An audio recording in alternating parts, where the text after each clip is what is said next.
Hey everybody, sorry for the delay. Just a quick second. I just need to pull up some tunes. There we go. Hey, so let me know if this is actually live. So hit the comment section and let me know if it's all working okay, if you can hear me all right, or if the music's too loud. So give me a shout right now and I'll take a look.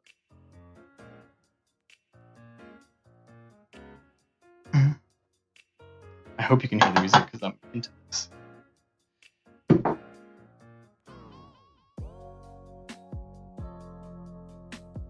I might throw my phone over here so I can see comments. All right, if the music's too loud. So. Oh yay, I can see you guys. All right, cool.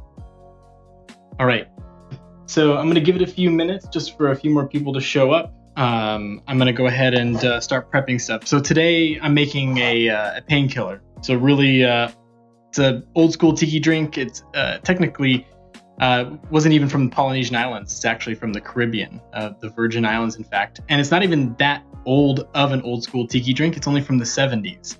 A lot of tiki drinks date from like turn of the century, World War I, World War II, and all the way through the mid-century. So pretty new in terms of tiki cocktails go.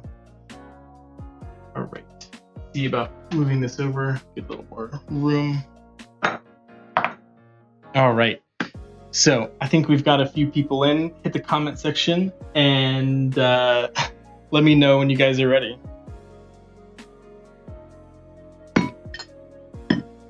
I think what we're going to do first is kind of talk about some bar essentials. Biggest things is have a clean space to work. A lot of times when you're mixing drinks and you're like pouring up alcohol and syrups and juices, you're going to make a mess and it's sticky. I have here, I'll show you real quick, a little bar mat.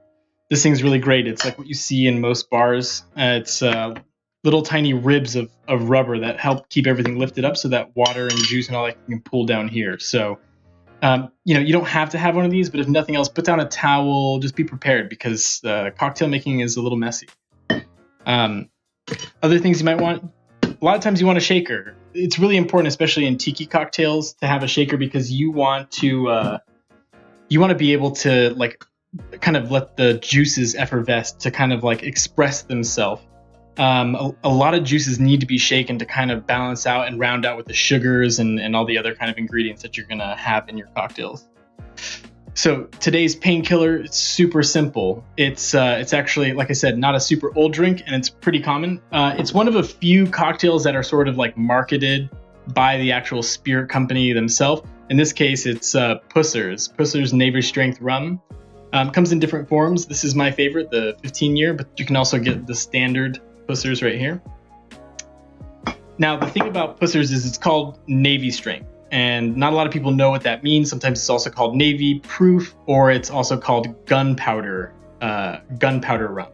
And the reason being is that back in like the 1700s, when they were really manufacturing a lot of rum for sailors as a part of their daily ration, they wanted to make sure they were getting real good Navy strength rum, so they have to prove it. And how they prove that is they'd actually take a little bit of the rum, pour it over gunpowder, and light it on fire. In order for gunpowder to still ignite, alcohol has to be at least 57% alcohol by volume. So they would do that little test to make sure they weren't getting cheated on their ration. Someone's pouring a little water, trying to cut down the actual strength of the rum. So pretty interesting. So today I'm going to be using the 15 proof because it's the apocalypse, so might as well go for the good stuff. We're also going to go for some plain old pineapple juice. Now, be careful because sometimes if you buy like the little jugs of juice, sometimes they're pineapple and orange. And in a drink like this, which is also going to incorporate some orange juice, you want to make sure you're getting the most like pure juice flavors you can get. Otherwise, you might end up with kind of a muddled taste. It might not be as like rich as you want it to be. All right, so we've got our orange juice. Let me switch over. I'll show you on our. All right, so we have our pineapple juice, orange juice, rum, and cream of coconut. Now, I like this thing because it's closed off, but technically the OG cream of coconut is Coco Lopez. And I'm a big fan of Coco Lopez because, as you may know, I am half Puerto Rican. My father's family is from the island. And I like this is an actual Puerto Rican product. It was made by a chemist at one of the local universities in Puerto Rico. And it's really simple. It's just coconut and cane sugar. But today I'm going to go for this because it's already open and it comes in a handy container that's sealed that I can put in the fridge. This, not so much. But super cool thing about Coco Lopez, it's Painkiller is one of the two main drinks that you'll see in it, or like it used in. The other one being the pina colada. A pina colada now, also another Puerto Rican made product. Let's throw this over here. So I have a cool mug that my buddy Cass McClure gave me. I'm gonna show you. It surfs up. It's a cool coconut mug with the coconut meat coming out of the top. Cass is an incredibly talented sculptor, mold maker, caster, and if you want to check him out, you can find him on Instagram. He's at Junk Holler Arts, and you can go to junkhollerarts.com. But this is the mug I'll be using for today. All right, so I am going to be using a paper straw. I know it's kind of pointless. It's the end of the world, so I might as well use the plastic, right? All right, let me take a look at the comments real quick. All right. Glad to see some people in the chat comments. All right, so let's get going. I'm going to move this over here. All right, we had our main ingredients: pineapple juice, orange juice, cream of coconut, rum, and then lastly, you're going to want some nutmeg, which I have in this fine hula lady. And I'm also going to use some cinnamon because I just like the way that it comes out when you're actually drinking it. You get a little bit of both spirits, both spices. All right, so I'm going to move those over. Now you could garnish this however you want, but traditionally it's just your cup is going to be totally filled with ice, fill it up with your drink, and then just sprinkle your nutmeg and cinnamon on top. But today I'm going to do something a little fancy. I'm going to take a cinnamon stick and I'm going to burn it over this gel alcohol burner. It's just Sterno. So if you don't know, Sterno is just gelled isopropyl alcohol, so it's totally safe to burn stuff over. All right, so let's go ahead and get started. I want to talk first about ice. I've got some here. When you're using ice, it's really important when you're shaking that you use whole cubes. There's a kind of a philosophy in bartending that you want to use dry ice, and I don't mean CO2 based ice, but you want to use ice that's full, has a lot of has less surface area than something like chips or crushed ice. And that's because you want to control the dilution of the drink. You don't want to shake it all up and then have kind of a thin, watery drink. Having dry ice is important. That's why a lot of times you see the bartender also, even if he's making the exact same drink afterwards, he'll throw it out and put new ice in there to help control the amount of water that ends up in the finished cocktail. So let's go ahead and throw that in there. I'm going to throw a little bit more. All right. So this drink is super duper simple. It's just 4 ounces of pineapple juice right here. I'm going to go ahead and throw that together. I'm going to use my handy jigger here. 1 and 2, and then I'm going to do a third one here. And that should be about enough. We're going to do 1 ounce of orange juice. Now, again, if you can get fresh juice, I think go for it. It's never going to hurt. All right, there's 1, and I'm going to do a little splash extra. All right, cream of coconut.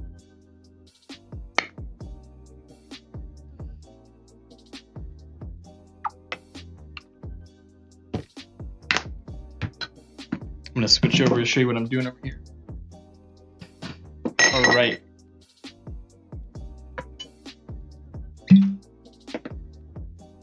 We're going to do 2.5. Now, here's the thing. You can technically do, you can do anywhere from 2 to 4 ounces of rum. It's really up to you and, your personal habits. I'm home, I'm by myself, and I'm not looking to go anywhere, if you know what I mean. So I'm going to stick with 2.5, which is the recommended amount. All right. Give that 1. So I went and I actually measured this jigger, and it is not quite an ounce. So I'm going to do 3 of these just to kind of make up for that excess, that missing bit. All right, so we've got all of our main ingredients in our shaker. We're just going to put them together. I'm ready to give it a shake. Now, I talked about this yesterday, but how shakers work is really interesting. You'll notice that shakers are always made out of 2 common materials. They're either metal or they're glass. And that's important because what happens is as you're shaking, you're actually like cooling down either the glass or the metal. What that does is it actually sucks these two pieces together and creates a seal. So that's why you can have no rubber gasket. There's no like screwing or anything. It all works just purely off of the compression of the material as it gets cold. And there's a lot of debate over how long you should shake stuff, but as far as I'm concerned, once it's cold to the hand and it's covered in frost, you're good to go. All right, let's crack that open. Let's give it one more shake.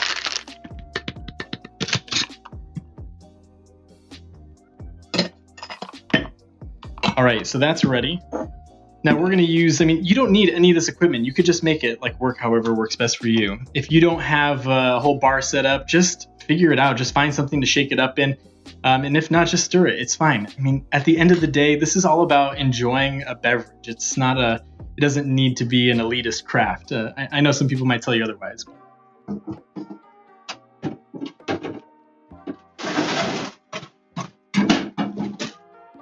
All right. So earlier I prepared some crushed ice. I'm going to go ahead and fill up my cup with crushed ice, and then we'll go from there. Now I pre-measured all of this, so I know about exactly how much ice I need and about how much like product, or how much actual cocktail. So I'll show you over here. I've got about 3/4 filled, and that should just about do it. And if not, I can always put a little more on the top. So without further ado, let's go ahead and this is called a gated pour. That means you're blocking out the other ice, the wet ice, from getting into the drink.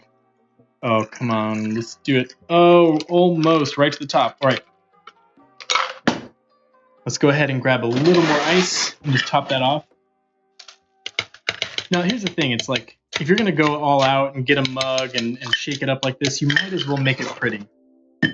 So get a little extra ice, get a little bit of that cocktail on the top, and then we're going to do two things. All right, so let's move this over here, and let's bring out the sterno.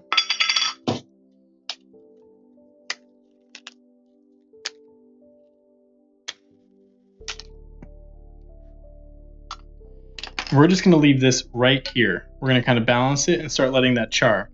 While we're doing that, I'm going to take a little bit of nutmeg, and I'm going to take it and just right over the top. I mean, personally, I like to do it a couple times, and then I actually like to dip my bar spoon in there just to kind of help get some of that nutmeg right in the drink. The rest of it you want on top, and you want that, I mean, so much of tasting is just what you smell first. So take some time and really make sure you get something delicious. That's why you see like mint garnish on a lot of things. It helps freshen up a drink. All right, that looks great. Let's take our straw, pop it in, take our sterno. We're gonna go ahead and cap this. All right. And what we're gonna do is we're gonna just balance this right over the top. And there you have it. Quaran-Tiki time painkiller. It's so good. Again, if you've never had a painkiller, it's like sometimes pina coladas are a little like heavy. They're really thick. That pineapple juice is really dense. The cream of coconut is dense. The only thing you have that's really thinning it down is the white rum. So what I like about the painkiller is that the orange juice kind of helps round out the like heaviness of the pineapple, like the tart pineapple and the heavy coconut cream. And the orange juice kind of helps tie it together. And then with those spices on the top, the nutmeg, the cinnamon, it tastes so good. Surf's up, mahalo all. So again, this is a very simple drink. So I thought maybe I could take some time and talk to you guys about other things that you might want to know. What could you mix up at home? What are you limited to? So let's take some time and talk about it. I'm going to come over here and read some of these comments. I'm going to leave you with this beautiful image of us smoking our smoking cinnamon stick.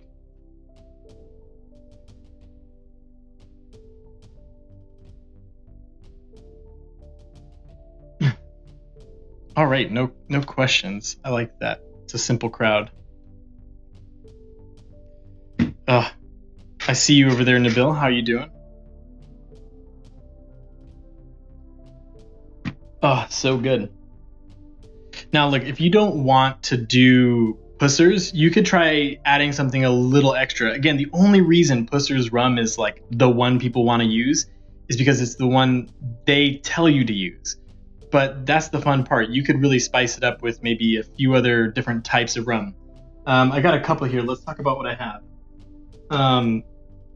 Here I have, this is Clement, and it's an agricole rum. So if you've never had agricole rum, it's different than just straight white rum. Crack it open here.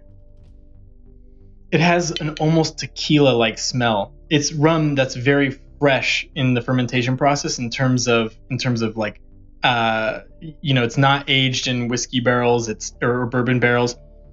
It smells very strong of that earthy sort of sugarcane smell, which is kind of a lot of what you get from, agave spirits like tequila. So interesting. Not, I think, a good fit for this drink. So let's see what else I got. Appleton. Appleton Estate is another really good one. But again, I think it's going to be a little similar to Pussers. Appleton it's very sweet. It has like a molasses smell to it.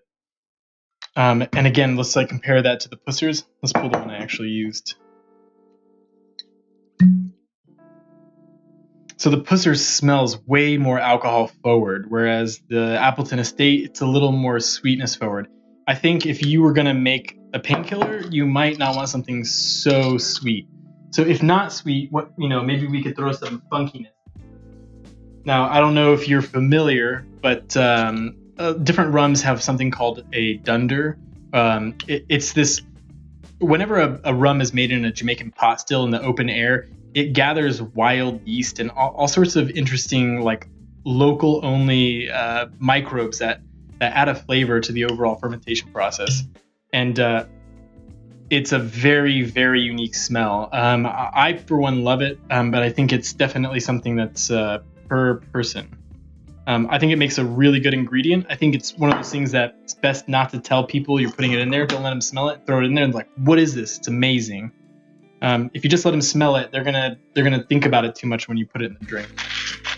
All right, let's give that a shot. So I just threw a little in there just to kick it up in terms of taste a bit. I like that.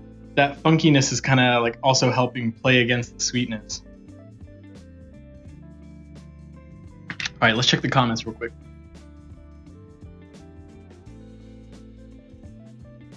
Okay. Hey, Sarah, nice to see you. I hope you're having a safe quarantine. I hope you've got your beverage at home.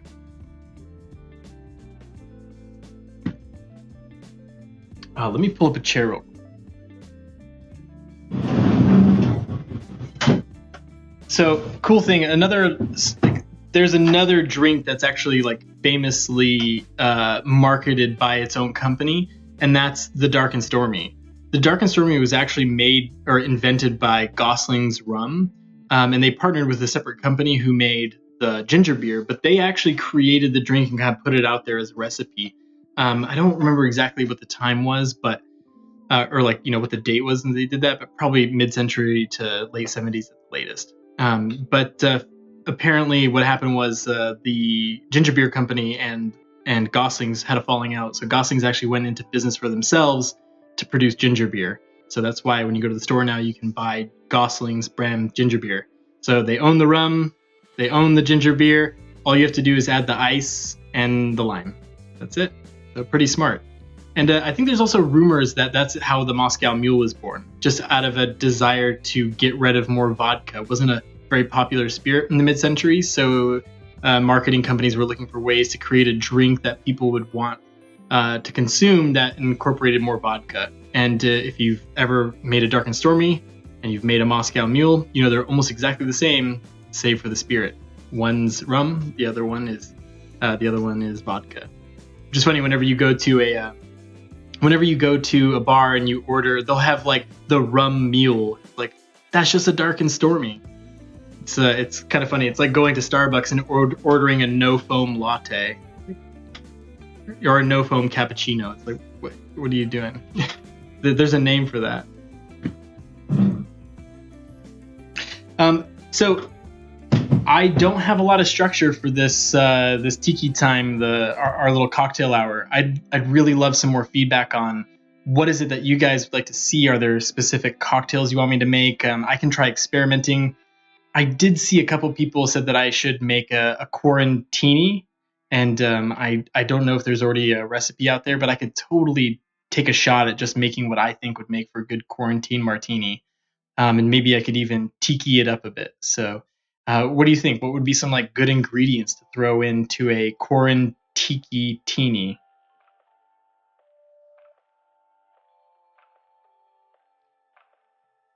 I really appreciate everyone that's coming and spending some time with me. This is a really fun way to just get out and talk to you guys and share some stuff. I've been sitting at home basically all by myself, and this has been a great way to like spend the whole day setting up and preparing and thinking about it, taking a look at what I have on the shelf and in the kitchen, and trying to bring something interesting to the table. I know probably not that many people will watch this, but I'm really happy that a few of you guys have come out and are sharing this time with me. It's a nice break from sitting around and just working around the house. So, what are you guys up to? Are you guys doing anything particular if you're at home quarantined, or are you actually able to go to work?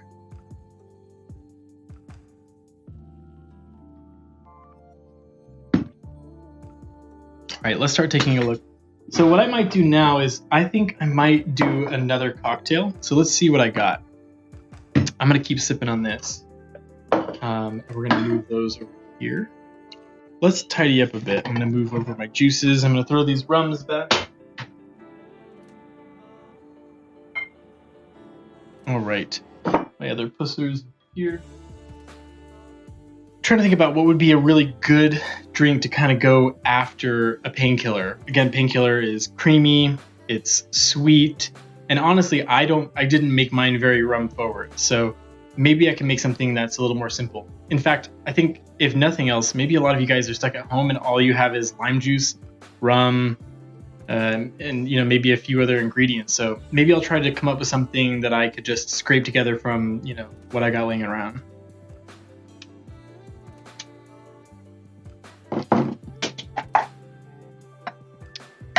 All right. So let's take a look. All right, I'm gonna pull out some lime juice. Or would you guys like to see a non-rum drink? I'm totally open to doing gin. I've got gin, vodka, bourbon, whiskey. I've got a fair little mix. I might even have some mezcal. I know somebody requested a mezcal drink because that's all they have lying around. So maybe that's what I'll do. I'll do a mezcal tequila. Now, tequila is like a potent flavor to try to do as a tiki drink because, a lot of time what you're getting in tiki drinks is the lime, the sugar, the syrups, and rum. Depending on the drink, some are very rum forward, but a lot of tiki drinks, at least what most people think of as tiki, tend to kind of flow between the syrups and the juices and all that. Mezcal is potent. It's smoky, it's strong, it's very alcohol forward.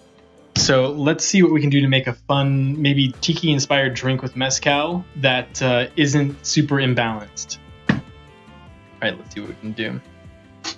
So when I think smoky, we want to balance that out, but we need some strong flavors. So I could do lemon or I could do lime, but I think in this instance, lime might be a little better just because that tartness is going to pull some attention away from that smoky mezcal.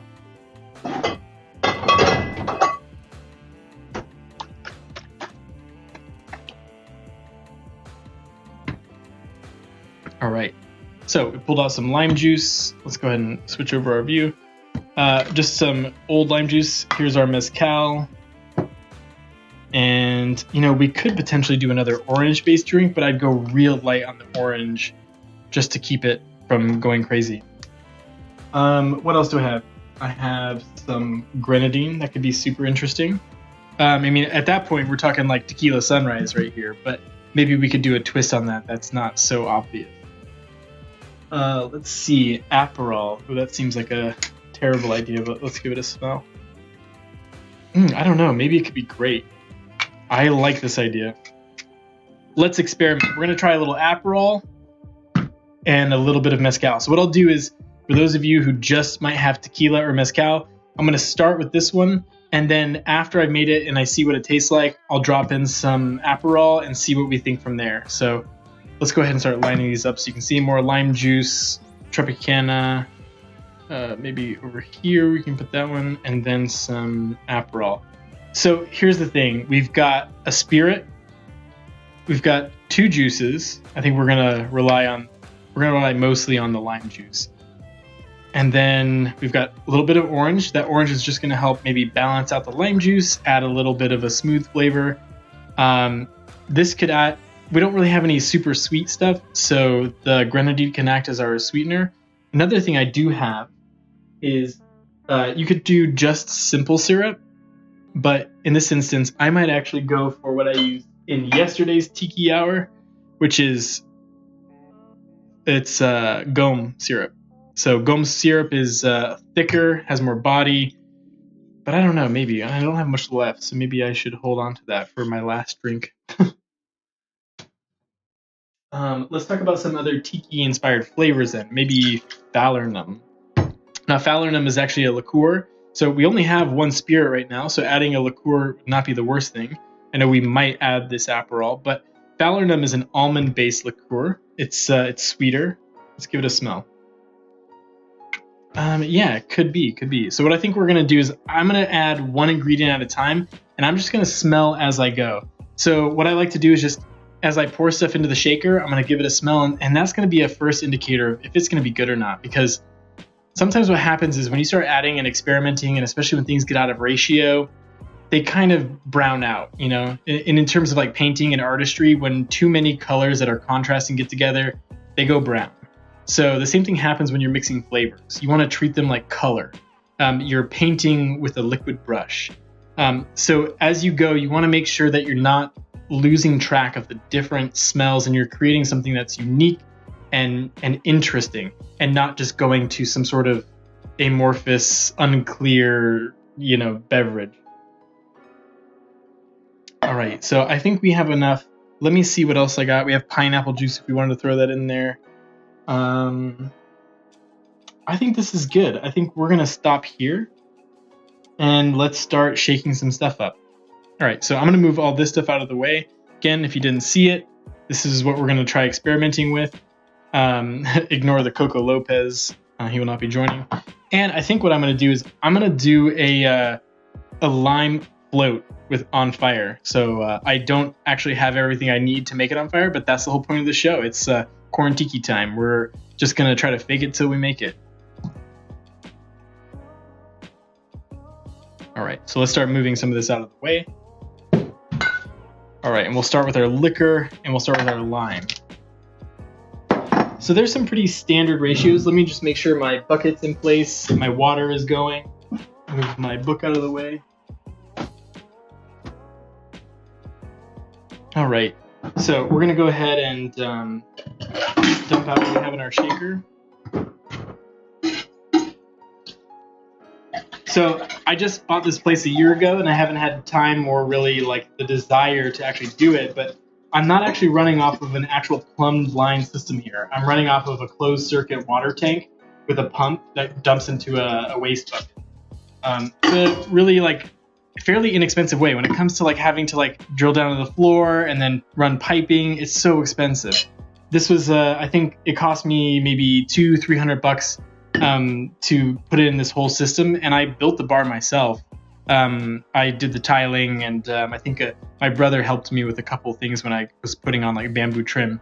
The bar itself, though, I actually had a lot of help, and my really good buddy Javier came up with a really good idea. And maybe I'll tilt the camera up so you can see it, but all of that bamboo is sitting up there off of a wood line that he ran across the whole perimeter of this room.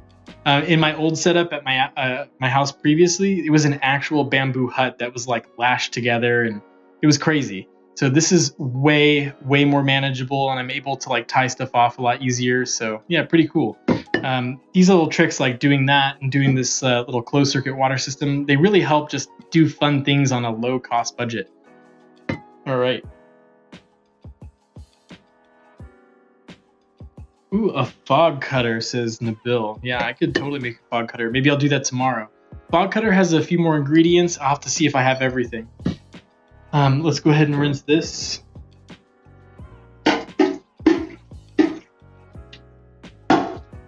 All right. All right, we got to keep track. All right, I'm going to switch over. All right, so. All right, again, this is the mezcal I'm using. I don't know that I've ever actually drank this. I think it was a gift somebody gave me. And I'm not a huge tequila fan. Don't dislike it. It's just not my favorite thing. All right, let's go ahead. So what I'm going to do is, I think I'm going to do a larger. This is just, I think just over or under 2 ounces. So.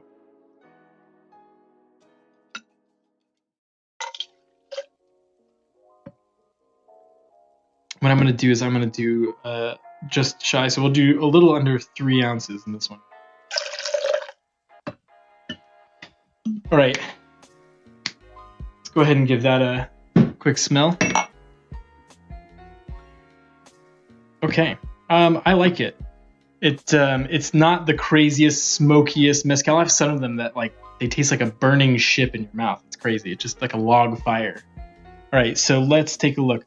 I know we want to use mostly lime, so let's start with that. There's some like rule of thumb ratios when it comes to cocktails, and I like 2, 1, half. So when I start a cocktail, I want to do about 2 ounces of liquor.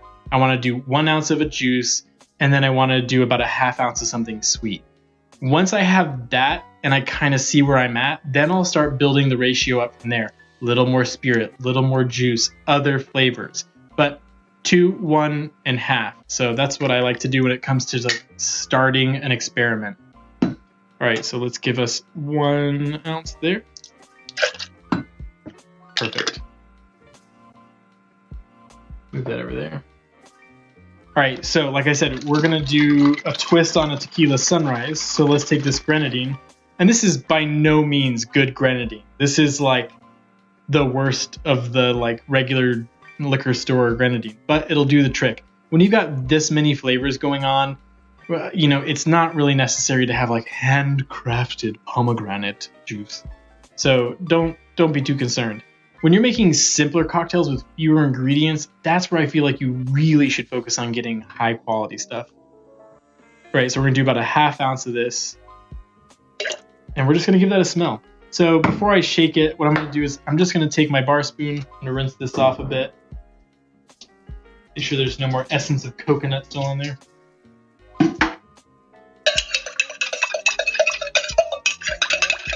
All right. The lime is like really up in the front now. That's great. I don't smell too much of the grenadine, which I'm a fan of. So what I'm going to do is I'm going to take a small sip. And since I'm the only one here and the only one drinking this, I'm just gonna lick the spoon. Cocktail break. All right, so I like this as is. I mean, I would almost just drink this straight. Like a little bit of lime, mezcal, and some pomegranate juice. Super good. All right, let's see. The mezcal is still definitely way up there in terms of like where it sits in the tasting order. So let's drop a ½ ounce of orange juice. And before we go too far, we're going to do this one little bit at a time.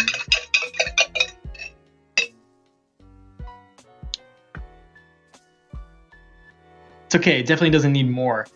I'm not even sure if it needed it at all.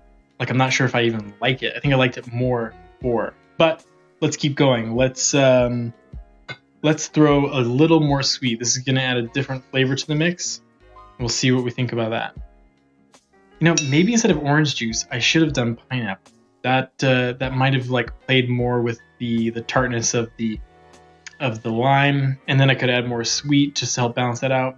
Maybe orange juice was the wrong way to go. All right, I'm gonna do a ½ ounce of this. This is the Falernum. You could also use orgeat, but orgeat might be a little more syrupy and sweet. All right.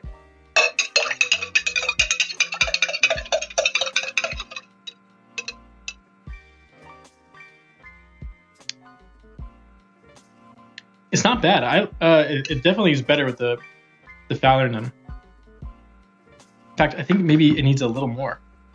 So I think I did a quarter. I'm gonna do one more quarter to take it up to a ½ ounce. So what we're up to right now is, let's get that right there.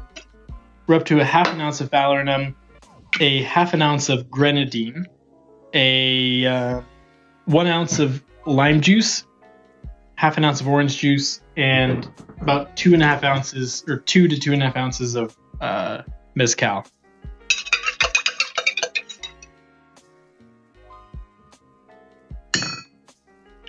Yeah, it's really balancing out now. That sweetness and a little bit of the almond taste is helping like round everything out, bring it all together. I like it. I'm kind of like, I'm worried about putting Aperol in there. I don't know that it needs it. All right, so what we're gonna do that.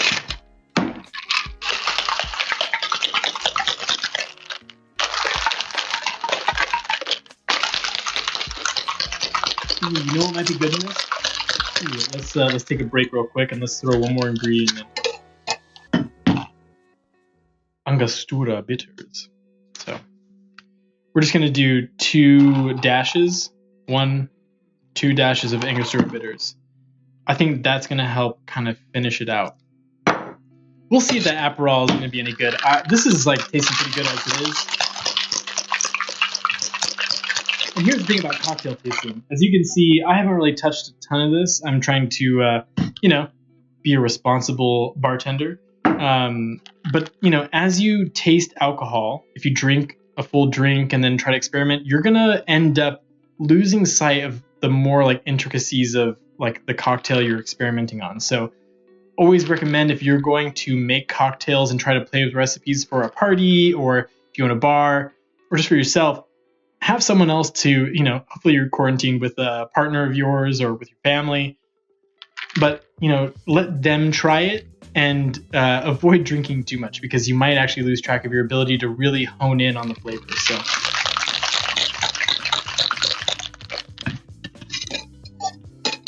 all right, let's see what I got. In terms of barware, I don't have a ton in here to pull from.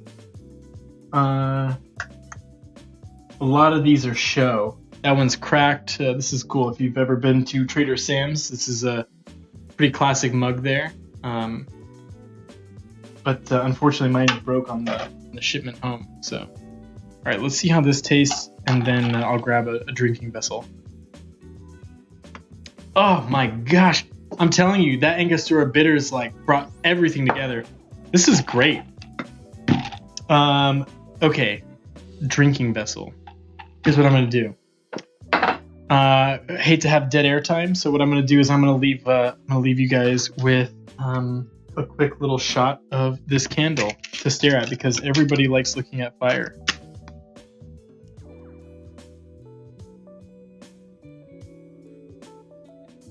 Oh, and of course I blow it right out.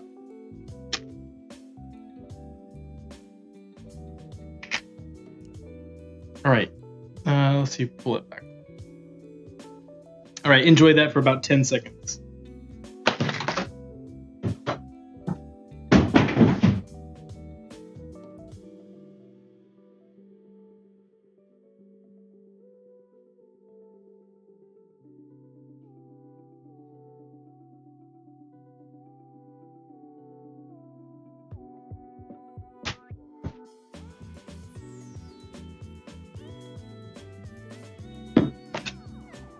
All right, and I'm back.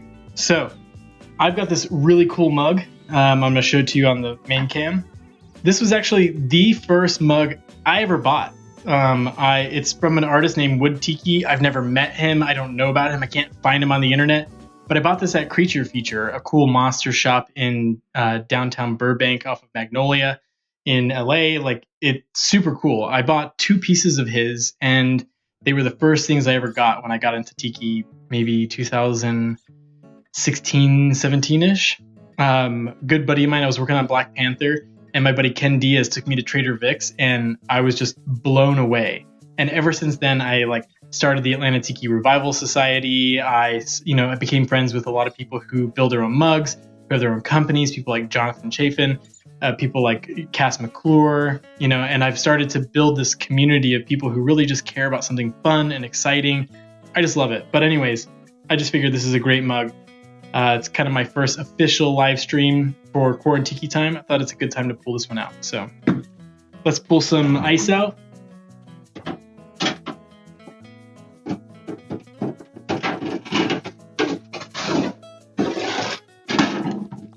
I got a question about the water system. Someone asked, did I create the water system based off a camper system? And technically not a camper, but as a makeup artist, I work on site, on location in makeup trailers, and they work off basically a camper system. So in essence, yes, but technically it was because I was at work in a trailer and I was like, wait a second, they've got water, I could have water. And I just looked under the table to see what they were using and looked up some other people who tried to do this. And yeah, hardest part was just finding all the connectors to make it work. I actually have a video on my YouTube page of how I built it. So if you want to see that, just go to my actual videos, and there's a whole video on and even in the description, I think all the parts are listed on Amazon, all that stuff. That was a couple of years ago. There might be better pumps. There might be more efficient ways of doing it, but at least there's an intro to how to get started.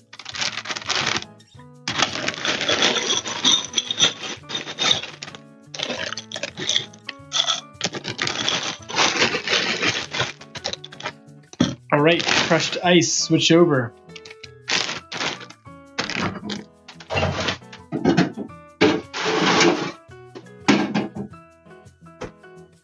All right, we're gonna do another gated pour. I'm gonna move this candle over here.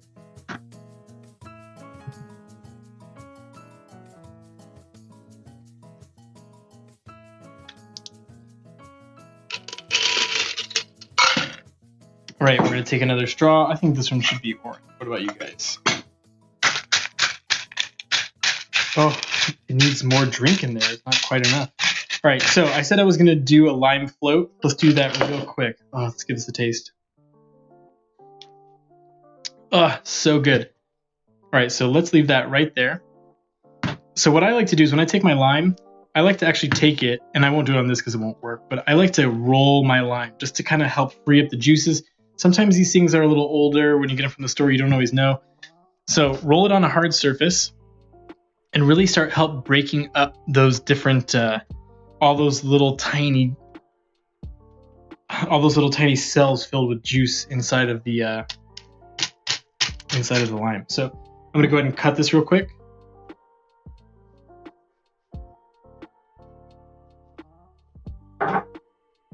And I'm gonna juice this real fast. I don't need the juice, so I'm going to put it in this Inuhele cup. If you guys aren't familiar, we, not me personally, but we in Atlanta host a once a year tiki home tour. They go around to different different home bars in the area, and you get to, you basically get on a tour bus at 11 o'clock and you drive around Atlanta all day seeing people's home bars with tiki themes. And at the end of the day, you drink all day, you have fun, there's ukuleles, and there's everybody's just having a great time.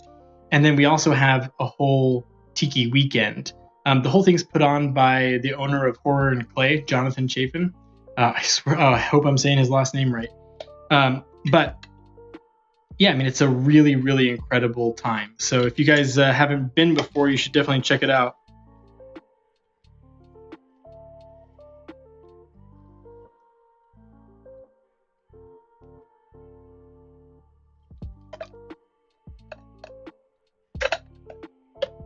All right, that thing's just about juiced. So here's what we're gonna try. Normally, when you do a lime float like this, I like to use, here, I'll switch over to details real quick. I like to throw it in, make sure my straw is way out of the way. I'm gonna go ahead and rinse my hands. And I like to use sugar cubes and, I like to use sugar cubes and a little bit of lemon extract. That's my favorite. A lot of people use 151 or other things like that, but my favorite personally, gotta go with the lemon extract, which unfortunately, I feel like I'm out of the good lemon extract, so I'm going to use this other stuff. Not quite as good, but you get the picture. The reason you want to use a little bit of sugar or a crouton, like a sugar cube, is that it gives body for the extract to hold on to. Yeah, see, this stuff is just not quite as good. But let's see if we can spice it up with a little bit of cinnamon. Yeah, that's what I'm talking about, right? Unless you douse the whole thing like I did. Let's see if we can get that going one more time.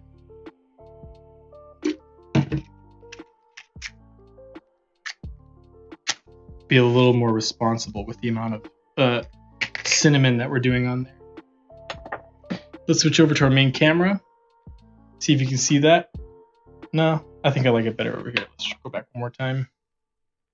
All right, you can see the flame. Let's do a little bit of cinnamon.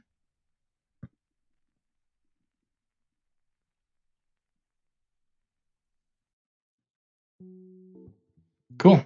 All right, let's blow that out. Maybe the apocalypse, but we still want our eyebrows. All right, let's give it a taste. We're going to ignore the copious amounts of cinnamon I just dumped all over it, but I got to tell you, I really like this. I don't think I would put the Aperol in it all. I'm going to do it just to say I did it. It was an idea. I'm going to try it. I used every ingredient but the Aperol. But this is pretty freaking great. So let's go over what it was again. In here was about 2 to 2.5 ounces of mezcal, 1 ounce of lime juice. There was a half an ounce of orange juice,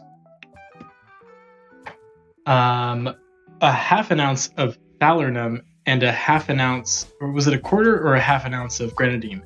I would start at a quarter ounce, add a little grenadine if you want to sweeten it up or get some of that flavor a little more forward. But that's it. I like this. I gotta tell you, even though my sister actually was the one who was like, oh, do something on fire. I wish I had better extract, or do I? Ooh. Oh, I do. I didn't even know it was over here. I'm excited. Let's see if I can get it open.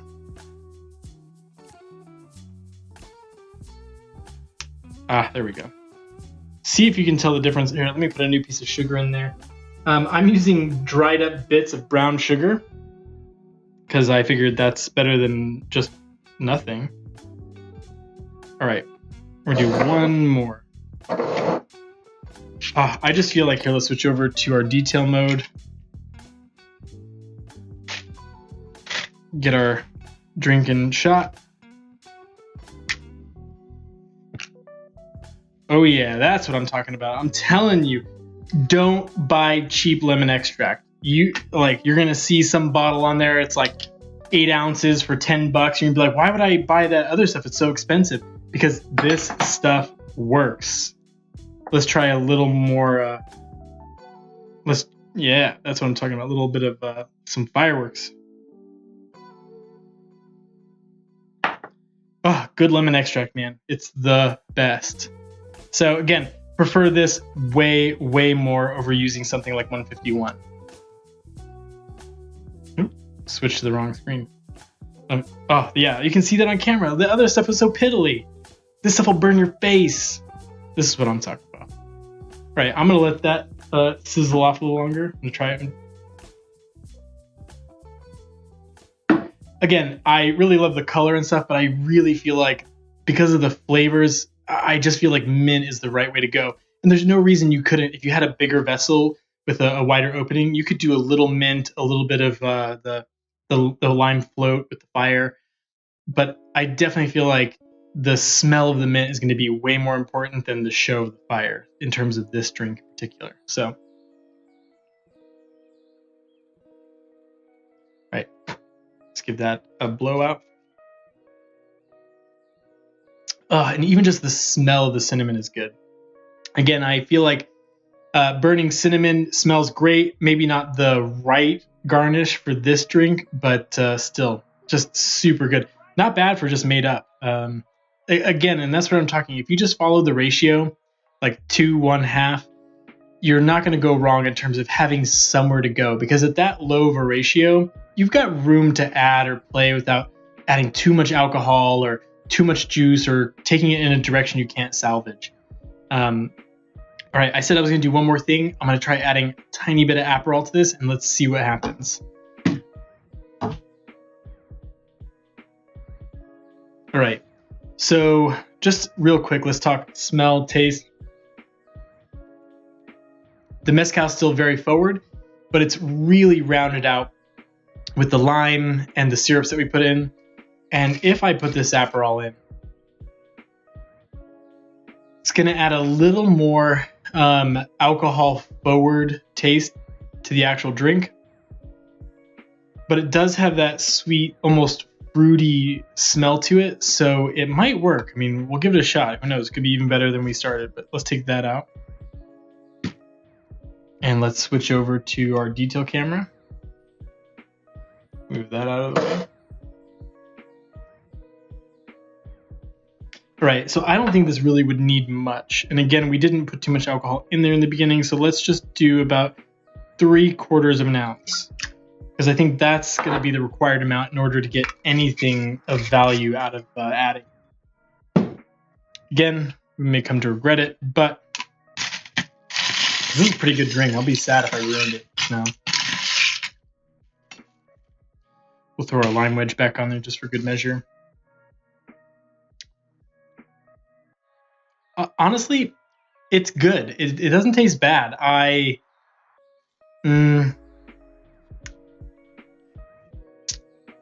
think the first version was crisper. It was definitely more tart, and I'm a sour kind of guy. I think this is more approachable.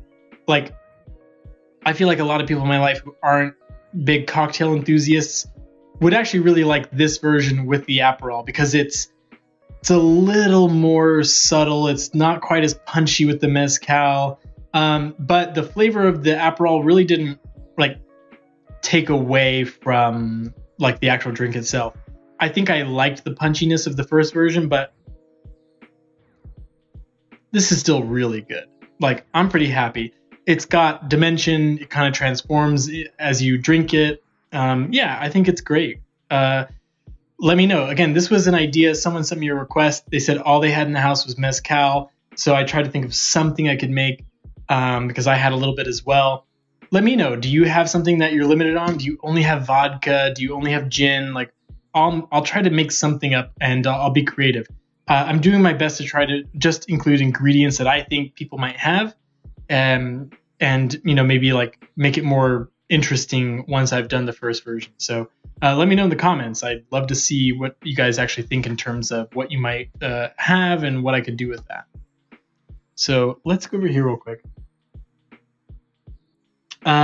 So we have about 8 minutes left before cocktail hour is over. I would love to hear more from you guys. If you don't message me in the comments here, hit me up on Instagram. My name is @the_sorta-rican, because I'm half Puerto Rican. I'm sorta Rican. So send me a DM. Let me know what you think. Or if we're friends on Facebook, send me a message, a DM, and I'll get around to like figuring out if I can somehow bring something to the table.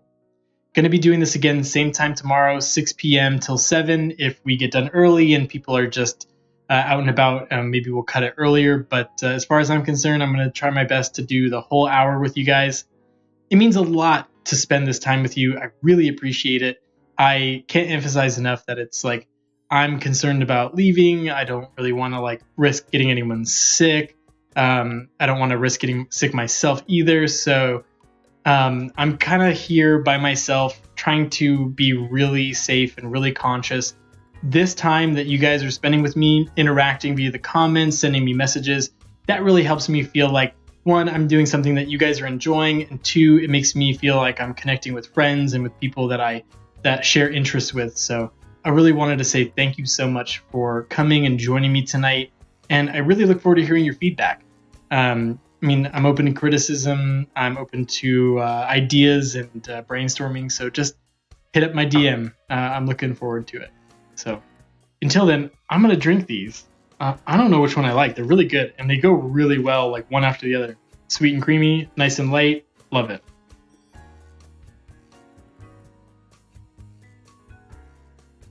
And I hope you guys enjoyed the music. This is just something I found. I thought you guys might enjoy it. I've actually not listened to the whole playlist the whole way through, and I've really enjoyed it. This is the reason I have headphones on.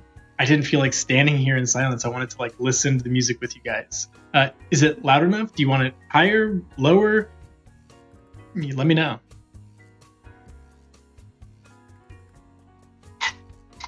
Oh, the one downside to paper straws.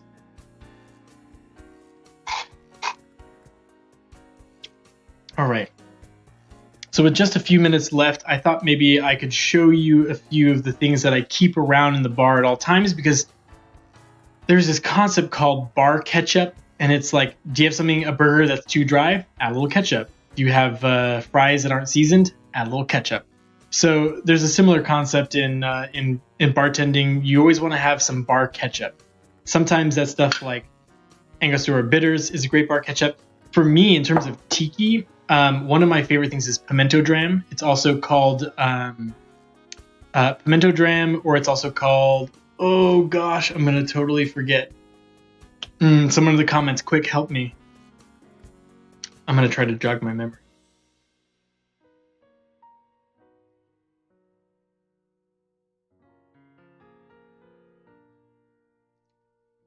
Pimento dram or allspice dram. That's the other one. So it's allspice and pimento is the same thing. Pimento, the bush, creates berries. Those berries are dried, and it's usually referred to as allspice. That mixed with a couple other spices, nutmeg, vanilla, a little bit of cinnamon. That's usually like combined with some sort of spice or dark rum to create a liqueur that has a lot of sugar in it. And that's called pimento dram or allspice dram. It tastes like Christmas. I love it. I could literally drink it straight. It's like super, super tasty, but I'm also into experimenting and trying different things. But for me, when I make a tiki drink, if I don't feel like it's going in a good direction, boom, pimento dram, I'm like, oh, so good. But it's super powerful. You need like 1/8 of an ounce, 1/4 of an ounce if you want to like round out a drink. If you're like me and you just like the flavor, 1/2 ounce. But yeah, so maybe tomorrow I'll talk a little bit more before we get started on cocktail time about what actually I use to sort of keep around my bar in terms of like fixing drinks that kind of go awry, or if I just feel like I just want to experiment and play and add something a little different. What do I keep around? I've got a lot of stuff here, tons of stuff behind me. I'm definitely limited. I'm not going to the store, so I can't go out and buy stuff. And Amazon probably won't ship for a few days, so it's like I'm just working off what I got. But I will show you everything I have. Other than that, let me know what else you want to see, not just here in the bar, but if you want to see more about the actual tiki lounge that I have here in my house, if you want to see more of the bar, I can move out the lights and show you guys what I actually have in here. And I thought it might be fun. This whole space is lit with changeable lighting. So if you guys are interested in a more evening time tiki hour, I'd love to like kick down the lights, do on some colorful lighting, and maybe we can kick back and relax and enjoy a cocktail together. I know Cass, who I told you about at the beginning of the whole stream, Junk Hauler, really great tiki mug maker. He expressed interest in doing a cocktail hour hangout. That would be me, him, and a few other people all getting together on Google Hangout and just kicking back, sipping cocktails, and just talking about how much we love bartending, Oceanica, Polynesian pop, all that stuff. So if you're interested, let me know as Cass and I talk more about how that's going to work and what time we might do that. It'll probably definitely be later, maybe 8, 9 o'clock. I'd love to include you guys. So if you're interested, hit me up. Again, I'm at the Sorta Rican. It's at _Sorta Rican on Instagram, or you can find me on Facebook and just DM me. But I'll give you the details for when we're doing it and how to get access to the actual Google Hangout. So, yeah. Oh, you like the cooler? It's a great cooler, isn't it? I think I would like to use it. I have another cooler like this, and thank you again for gifting this to me. I really love this thing. That's why it's sitting front and center in the bar. I have another cooler, but I'm so afraid of using them. I can't remember if this was actually vintage or if it was vintage style, but yeah, I'm definitely afraid of using the vintage one. But I just love the way it looks. If you actually see my lounge, I started adding more kind of mid-century greens and stuff, and this fits right in. So it's really awesome. Who else we got? Oh, thanks, Kelly, for joining. I hope you enjoyed it. I'd love to hear more about what you think. All right. Well, it's 7:05, guys. I'm happy to stay on and keep showing you guys stuff or talking, but if unless there's no more comments, I'm going to go ahead and log out. Really enjoyed our time together. And again, same time tomorrow, 6 to 7 p.m. It is vintage. Oh my gosh. So the ice bucket is vintage. That's incredible. It looks brand new. It's insane. Like I definitely got it and was just like, I'm gonna just put it right there where no one can hurt it. Thank you again for gifting that, Katie. You're awesome. All right. Well, guys, it looks like there's no more comments, no more questions, so I'm going to go ahead and sign out. Thanks again. Join me tomorrow, 6 p.m. for Quaran-Tiki time, 6 to 7 Eastern Standard Time, and I'll see you guys there. Take care.